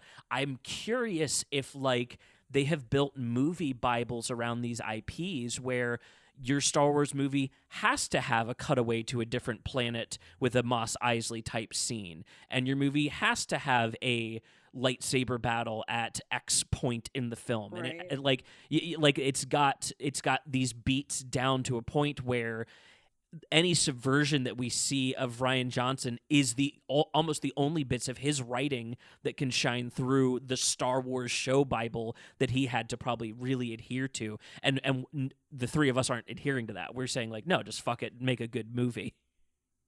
I mean, that's again, I think that also comes down to who owns what, you know? Yep, exactly. That Lucasfilm would ask, is this a good movie or not? Not, does it need a Mos Eisley sequence? Mm-hmm. But Disney Disney's the machine, man. They need to be able to prefab as many of their parts as they can. I mean, they do reference Canto Bight, I think, was it Andor? Oh, they probably. reference it. Yeah. They reference it somewhere. Yeah. It's like, I get it, wanting to make a bit. Like, I think that's just the thing, is they just put all this stuff in there because they wanted the universe to feel big, but the story is so simple. Well, they want it to feel big, or do they want to have a Canto Bight gambling section in their Star Wars land in their parks where they can make a ton more money? Like, I don't think this is a cynical read. It's just a capitalist read. I think it's pretty close to probably exactly what happens there. It's just, that we need a Canto Bight to be canon so that we can have a cool gambling area in our. They are a. I don't think they would do that in Disney itself because that's like a huge no-no. But like I could see totally like an offshoot in Vegas or something like it, because Yeah, or as laws change in the states they're in, they're setting True. themselves up for success down the line. Yeah. Like Florida getting gambling laws is not. There's so many old people down there, and there's about to be a bunch of open-minded old people down there that are gonna want to gamble. We already do have like basic gambling here in Florida. Yeah. So yeah, getting that in. Yeah, I don't know. I can see the business pokers making this more lopsided than the artistry here, I guess is really what I'm saying. I see the business kind of like crushing the art into place. Would you call this art then? Do what? Can you call this art? If it's structured like this and designed like this by Disney, can this film really be called art? It's a great question. That's a big question this is all semantics at this point. Yeah. It's a big question. Like, can you create art within a capitalist system like Disney? Yeah, there's the thing. Like, I would say some of like Pixar stuff is art, and it's still technically owned by Disney. So I guess it just depends on the medium and how far you're willing to. So I don't know. That's a multi-layered question. Yeah. I would make the argument that. No, go ahead. If we're gonna use that as a barometer, like.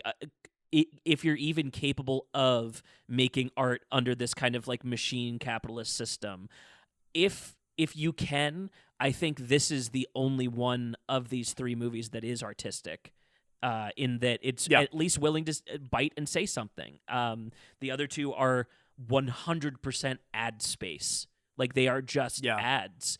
And like there's definitely artistry in the creation of the things that make it. Like I'm not dude, Babu Frick is one of my favorite puppets of all time now, and he's in he's in one of the worst movies. And so like I get there is artistry here. I don't want to poo-poo anyone's artistry, but to answer the overall question, I don't know if you can personally, but if you can, this is the only one that has art of these three. I would even say the prequels are closer to art than they are to capitalism under this like idea, because at least George Lucas was swinging for something. Because those are still technically independent movies. Yeah, exactly. Yeah, they are a vision. It's not a good vision, but it is a vision.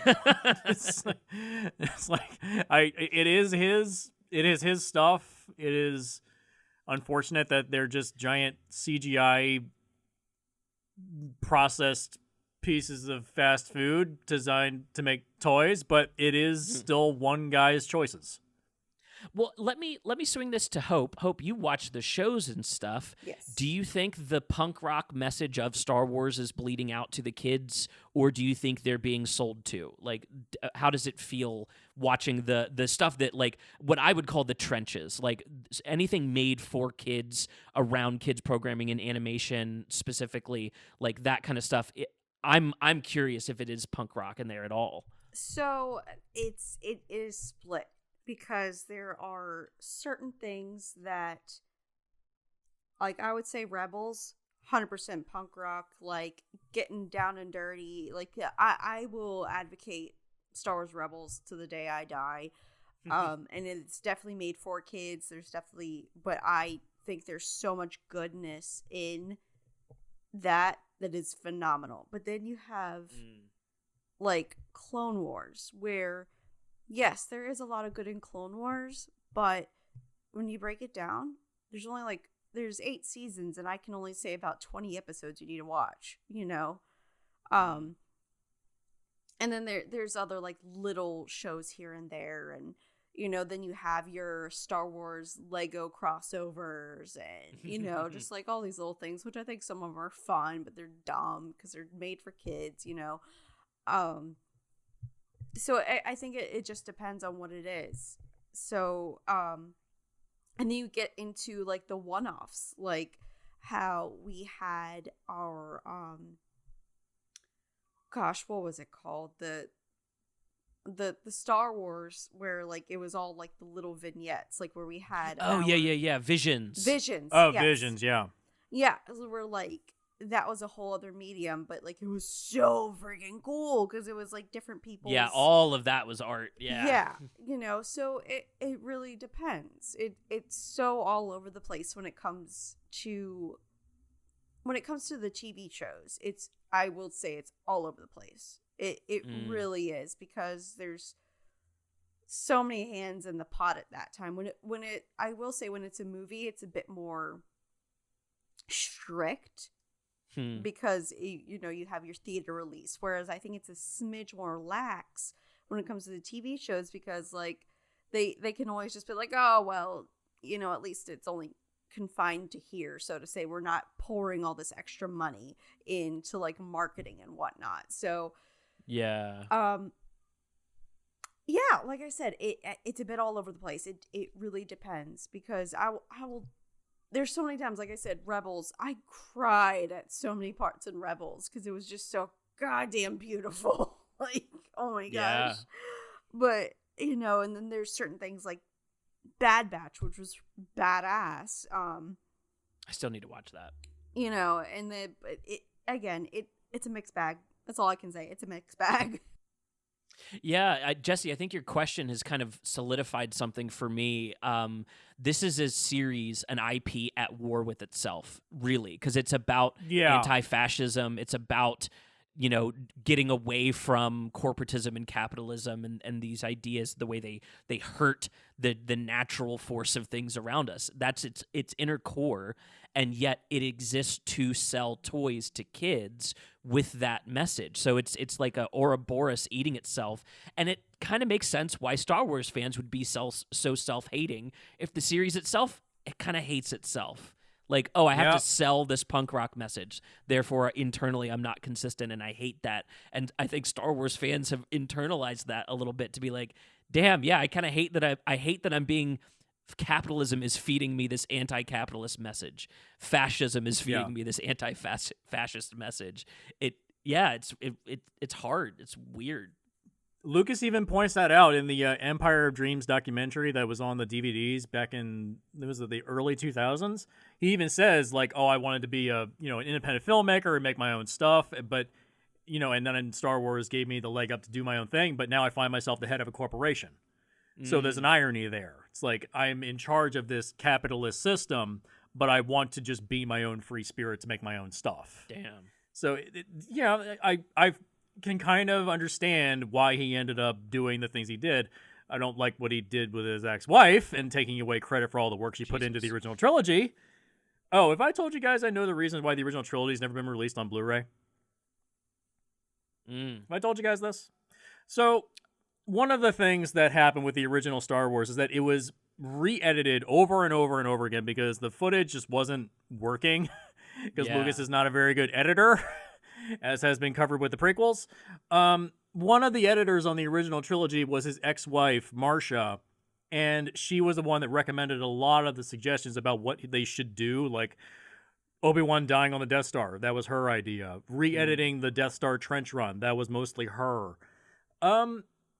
When they decided to get divorced in the 80s, it was a very messy, horrible divorce, but royalty checks still had to be paid out for the original trilogy because she was a part of it. So on top of paying royalty checks, he was also paying alimony and child support. Wow. So he figured, well, I can cut out one of these checks if I re-edit and rework the original trilogy, and that's why the special editions exist. Not because they're his true vision, but because, according to national copyright law, if you change enough of the movie, if you change sequences, change the edit, change the visuals, you ultimately make a new film and can establish a new copyright.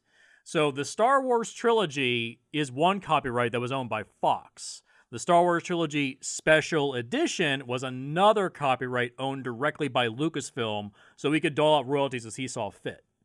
He fucked her out of royalty checks. That was it. Wow.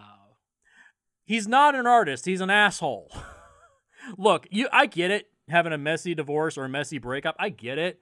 But when it's just about being petty like that and fucking over your fans, like, that's just... Dude, fuck off, man. That's just the most dickish thing ever. She did the work. She owes you owe her money. And you have $7 billion in a bank account. You don't have enough fucking money? Damn, the 80s and all that cocaine sounds like a dangerous time to be alive.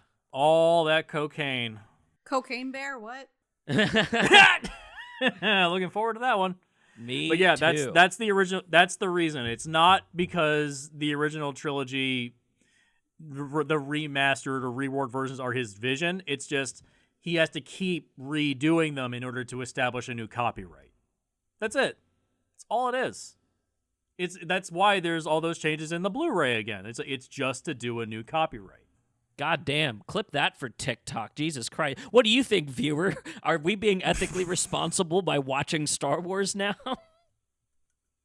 It's all owned by Disney, so... That's a tough question. I mean, you can enjoy, like, Well, the thing is, it depends because it's not even his anymore. It's Disney's, so. Right. Yeah, it's that question of, can you love the art but hate the artist? Like, there's a lot of people throughout human history that are pretty awful people, but they've created things that we still use to this day. Henry Ford was a Nazi. I was about to say, can we just... I really hate saying this, but without Hitler, we wouldn't have half the technology we do today. Like, it's true. No matter what Kanye West says. One rejection from art school led to all this. Yeah. I mean, it progress is born out of conflict. It's, there's a lot of people in human history that have done horrible things, but we still use things and acknowledge things that they've done over the years. Like, it's a really smart Star Wars movie would use that idea that, like, turmoil, pushes progress forward to be around the plot point of that hyperdrive tracking thing, and like, oh yeah, because you keep fighting us, our technology's just getting better and better. That would be a deep, scary thing to hear in Star Wars. I know that wouldn't sell to the kids. Yeah, but it would appeal good. to the older fans. Yeah, the older fans would be like, "Oh, I get it, I get it." Right? Jesus Christ. Well, yeah, it's hard to talk about Star Wars without ending on a downer, but hey, it's like the movie should have ended on a downer. So, there you go. Well, here's the positive thing. This is the last time we're talking about Star Wars for a long time until they do another movie. Yeah. So, or when we talk about good things like Andor again. Yeah, when Andor comes back or Mandalorian comes back.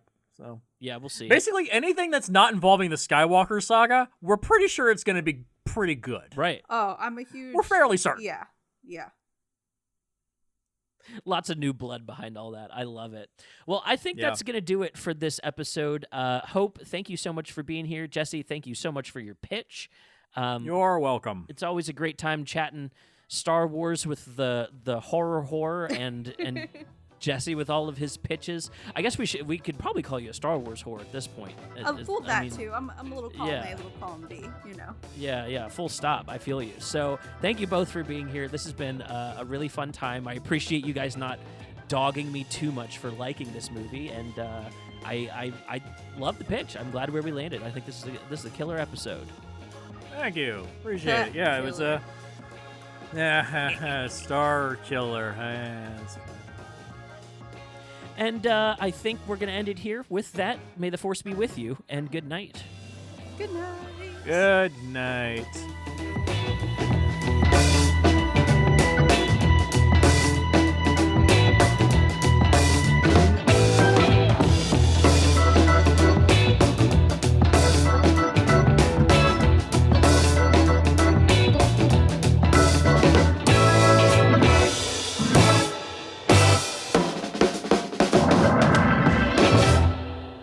Back. Me too. Boy. Any of you guys watched Last of Us last night? I got halfway through the episode and I fell asleep. I need to finish it up today. I haven't watched How it is it? yet. I was probably going to do it tomorrow or something. It's good. It's really, really good. I'm very impressed. I didn't doubt it was gonna not be good, but yeah. You know what it gives me the feeling of? It gives me Walking Dead season 1 vibes. It gives me that, like, Frank Darabont. You got somebody really, really skilled at the helm doing something really dope. Season 1 was so good. Ugh. Yeah. No, dude, I will go to bat for season 1 of The Walking Dead. I think I watched like religiously through season 3, and then I was like, okay, it's the same thing every week. Okay, cool, I'm done then. And so that's what I same. That's what I exited. Same. No, what got me was I held on because I did read the comics and I wanted to see the parallels to the comics. But what got me is once they did the whole trash people sequence, that's when I tapped out. I was like, nope, I can't. Nope, nope. Mm-mm. Yeah, I knew what was coming in the comics. Like I years ahead was like, oh, don't get too attached to Glenn to anybody. Right, exactly. I was way ahead with the comics as well. Yeah. Yeah, I was, and the first season didn't feel identical to the comics, but it felt like its own unique fresh breath of air that I was really into it. And so that's why I think that's why I exited when it got real samey each week, because I was like, oh, they've kind of stratified the comic into this like accelerating levels of seasons, so that I kind of already knew what everything was going to look like down the line. And so I was like, yeah, I've watched the YouTube clips of Negan because I wanted to see the performance, but like I'm not going to watch through the seasons. So I'm hoping The Last of Us isn't like that. Is my point. We'll see. Yeah. Honestly, because the problem is that they just announced Last of Us Part 3 is going to be made. That was going to happen. But Last of Us Part 2 is so just miserable and mean-spirited and dour and grim and hateful. Like, it's not fun. Like, even in the prospectus, when they designed The Last of Us Part 2, the word fun was excised. Wow. They said, we want it to be an intense experience. Oh, but it's a game. You want it to be fun? No. It's an intense experience.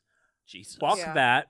Yeah, like the moment where I tapped out in Last of Us Part 2 where I was like completely emotionally disconnected, the moment you get the explosive arrows for your bow and arrow, I fired at a guy and his body just evaporated. Like, you remember that scene in Saving Private Ryan where the guy is trying to put the bomb on the side of the tank and the fuse is too short and he explodes? Yeah. It literally looked like that. Yeah. And I was like, that's it. Like, this, it's so just depressing and depraved. Like, there's sequences where, like, people are being violently tortured. Like, there's no hero in that story. Ooh. Everyone is just angry at each other over a misunderstanding, and no one just sits down and talks out their issues. Everyone is just angry and pissed off all the time, and it's so miserable. Jesus. Like, it's not fun. I hate The Last of Us Part 2. I fucking hate that game. And it just ends on this bitter note where you're just like, yeah, I don't give a shit what Ellie does after this. Like, you threw away everything because you wanted revenge, and then she doesn't actually take the revenge. Like, you have every opportunity, and you don't do it for no reason. It's bad writing. Yeah. Yeah, like, I don't give a shit. Like, Last of Us Part 1 is good. I like that game. Granted, it's more of a movie in game form. It's very minimal gameplay, but it's a good story. Yeah. Part 2, don't even waste your time. It is not good. I hate it. Damn. And it's not because, you're playing as two women. Like, I like Abby's story. I just think that it's in the wrong game. You know, it's just... pitting these two characters against each other is just... Why? I always said from the beginning that series was going to do better as an anthology. You should just let your characters sit at the end of each one, and picking them back up is just... It's a traumatic story. You want to let your characters be done with the trauma at the end of it. Mm-hmm. Well, that's not what happens at the end of Last of Us Part 2. Like, they get into, like, this... There's, like, rape gangs at the end of Part 2 where it's, like, they're caging women up in order to fuck them to repopulate the world. And it's like, this is just disgusting. Jesus. Yeah. It's really awful. Like, I fucking hate Part 2. And it's not because, like, everyone's, like, was pissed off because it's like, oh, it's, you're playing as women in the game. There's no Joel. Like, no, it's a terrible story. It's terrible. Just a bad emotional experience is not a great selling point for a game. Right. No, it's not. You don't want to, kill yourself after playing a game. Like, no. I did see a tweet that did make me laugh where it's like, yeah, Last of Us Episode 1 is really, really good, but I got really gypped because you don't get to see Joel get killed 18 times by a clicker and I have to restart the same cinematic over and over again. That was pretty funny. That's funny. Like, yeah.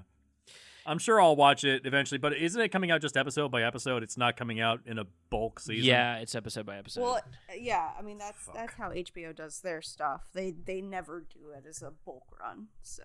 Yeah, I just wanted to see the first one, and then I'm probably going to wait the 8 or 10 weeks or whatever until it's done and binge the rest of it. And then just binge the fuck out of it. Well, until HBO pulls it off their streaming service. God damn it! HBO is not doing well. Dude, I have pirated the 4K versions of Raised by Wolves now, just to have it. Yeah, just God damn, HBO. Dude, season 2 was becoming like the replacement for what Star Trek could be in the future for me. And like, what? It's gone. Yep. All gone. All gone. I hate it. It's okay. We got that Alien TV show in production right now. Oh, well. At least it'll probably be Who good. knows? It's Noah Hawley as the writer of that show. Damn, nice. Yeah, that did Legion. Yeah, yeah, that's exciting. I'm into it. You guys want to jump back in? Yeah, let's do it.